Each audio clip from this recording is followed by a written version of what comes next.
Hello and welcome back to the Enchirati studio. This time we're doing it audio only. I'm now joined by José Braz, who I will get him to introduce himself a little bit in just a second. But what is exciting about having José here is that he actually, in this event of power investors and energy efficiency investors, represents the end consumer, a large power user. But let me not tell your story. So, Jose, can you give us a little bit of background about who you are, what your company does, and then we can move on to the energy piece? Certainly. My name is José Braz, and I'm the chairman of the board of a company called Fuschia Fusion, which transforms urban plastic waste into a wood substitute. So it's a process of extrusion. So the plastic waste, and what's novel about our process is that unlike most of the current recycling processes, which use a subset of the plastics which are part of urban waste, namely the polyethylenes and polypropylenes, which are the plastics which are easiest to recycle.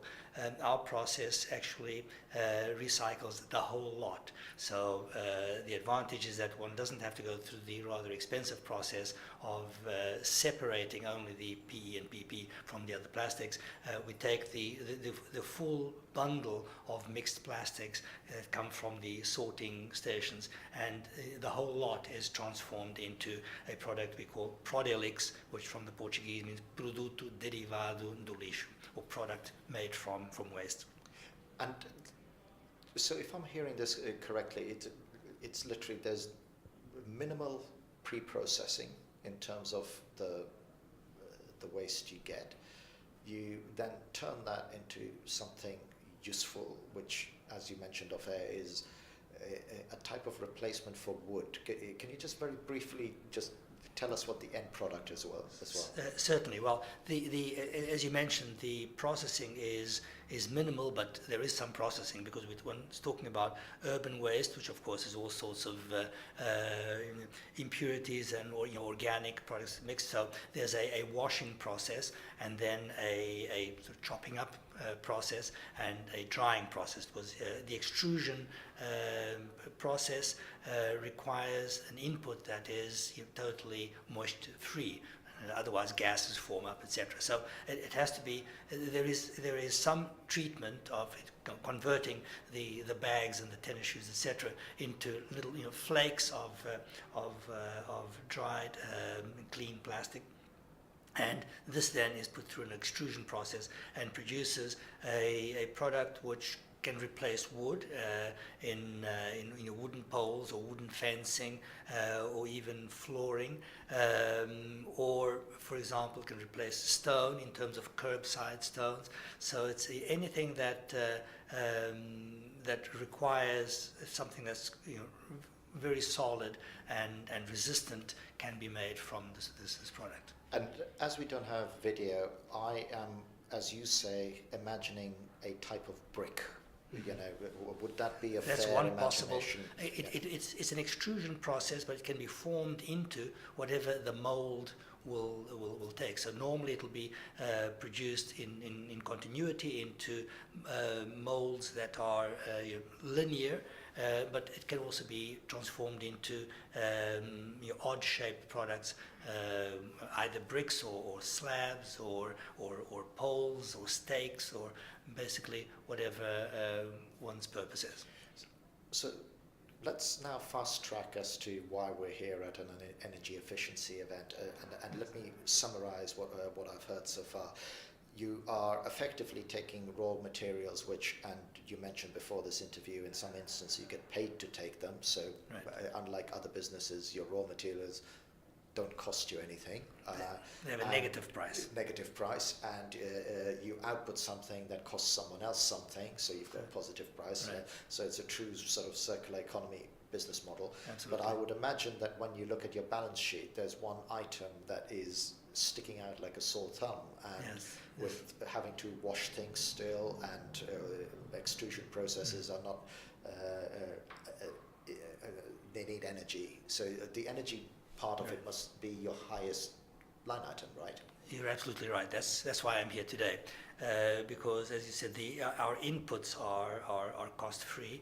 We have some labor input, but it's not that much. So in terms of the variable costs, by far the biggest cost is energy, and of course the fixed cost, the depreciation on the investment, etc., is a fixed cost. But in terms of variable costs, by far the biggest cost is energy, and whatever we can do to reduce that cost, obviously is interesting to us. So let's fast track to what you've heard here in the conference. I mean, in the beginning of the day, we have had all sorts of investors talk about barriers to entry, but let's not dwell on that too much. We've got a lot of companies who are setting themselves up at ESCO companies with various different business models. Are you hearing things here at this conference that say, look, this is useful to me? I mean, are they really meeting your market needs? I'm hoping that what I am going to hear from now on is more directly geared towards my interests than what I've heard so far. During this morning, it was just more sort of overall presentation, and as you say, experiences from other countries along the ESCO lines. This afternoon, we'll be hearing more about the insurance side. What interests me is how can I package a project, and I mean, the available technology has a certain current energy cost, and what I would like to be able to do is to have a proposal or a project to reduce my energy cost by 10, 15, 20%, whatever, and be able to actually package that project in a way that I can get financing for that sort of investment. And that, hopefully, at least looking at the agenda, is what's on for the sessions this afternoon. And so if I replay that to you, what you're ideally looking at is say, right, okay, we as a business are effectively a manufacturing business, and we're very good at doing what we do and delivering this product. But the one thing that we need is almost like an energy management partner. We need someone to come in who will come in, look at our business, understand our business, be a long-term partner to us, and the output of that long-term partnership is that they will continue to move that cost of energy line down in our business process. Is that the type of relationship you're looking for, or is it a hybridized relationship where you say, look, we ain't ever going to find that, so we're going to do some stuff ourselves by putting PVs wherever we can? Or so I'm just curious as to how you're thinking about it. It could be either. I mean, what you mentioned is, I think, a very good way to move forward. Once we have a partner that we feel technologically we can trust, to be able to give us the latest developments as we move along. Alternatively, someone a consultant that can tell us, with this sort of equipment or with this sort of investment, you can save X%, and that's going to cost you, Y euros. And I would like them to be able to package a project and go out to investors and say, for an investment of Y euros, I can assure you a return of W. So it can be either a joint venture with a partner that takes care of all that, including the financial part, or it's something that we'd be willing to actually set up the project and have it presented in such a way that it's sort of homogenized for the investor community out there to be able to look at it and say, yes, this has all the requirements for a trustworthy investment, and yes, I will put the X million that is needed to do that. Because you've got the potential there to bundle it all in one thing, haven't you? Because you say that, look, the product is viable, the manufacturing chain is viable, and by, as you said, doing X, Y, and Z, actually the sell to an investor is we're driving down our OPEX, right, aren't we? And so on.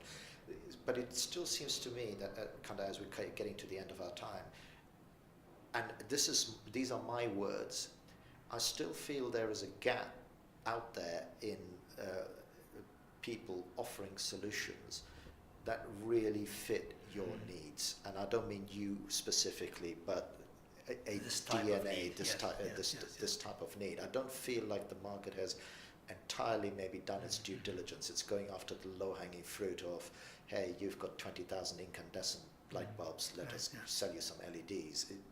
Would you say I don't think kind you, of like- I don't think you're that wrong. I think it's true that for specific needs like ours,